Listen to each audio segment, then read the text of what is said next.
Edgar Allan Poe.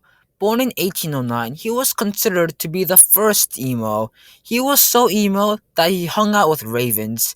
He was so emo that Brawl Stars literally made a playable character based on him that was emo.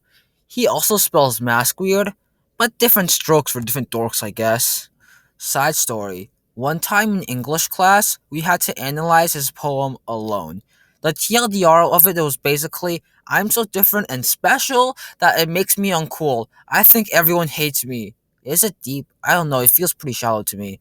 I'm gonna get some Edgar Allan Poe fanatic writing an in-depth analysis essay in my comments. Yeah, go do that! The interactions help the algorithm. Anyways, back to the topic at hand. The Mask of the Red Death. Very spooky, and also very short. The only reason I'm making this video is I read this for class and I was like, this is stupid. I'm gonna make a video about it. So, if you don't know the plot of the story, why are you watching this video?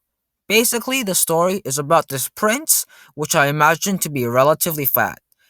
There was a thing called the Red Plague, which I imagine is a remix of the Black Plague, so he does what all good rulers should do and locks himself and everyone he likes, preferably wealthy, in his palace so the Red Plague could not come in.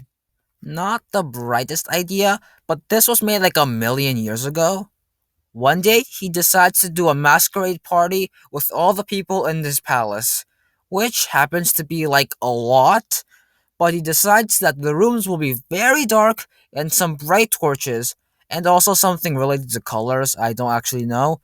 There was also this clock, which makes this really spooky noise every hour, which I imagine is something like.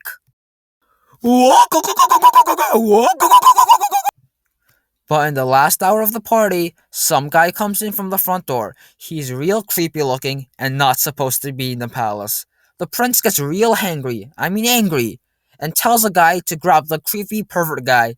He does, and then this happens. Okay, what was that? Death. What kind? Instant. There was no sound. He just died. Yeah, terrifying. It's a terrifying thing to watch happen. It's called a deterrent.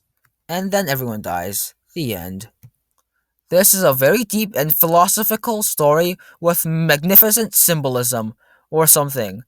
I know the weird creepy guy symbolizes the Red Plague, which I guess I understand. The story is real long, and they made it long for no reason.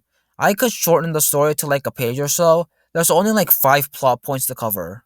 Another thing is they use the word gay a lot, like 3 times at least. And I know what you're thinking. Weeby, this was made like a trillion years ago. Being gay didn't exist then. Yeah, cause the gay they used is the second definition of gay, not like the one you know. Apparently, old Poe liked that word. But the thing that bugged me the most was the prince. He's not like the brightest bulb in the light bulb store, that's for sure. I mean, what's up with your party planning skills? I'm gonna make the whole hallway nightmare black with a clock that screams death cries every hour and other horrifying things. This definitely is not to set up a later scene in the story. Then, something horrifying and scary happens. Oh my, what a plot twist! My takeaway from this is at least I don't need to annotate this. The words are stupid hard. What? The teacher said to annotate now? Fudge.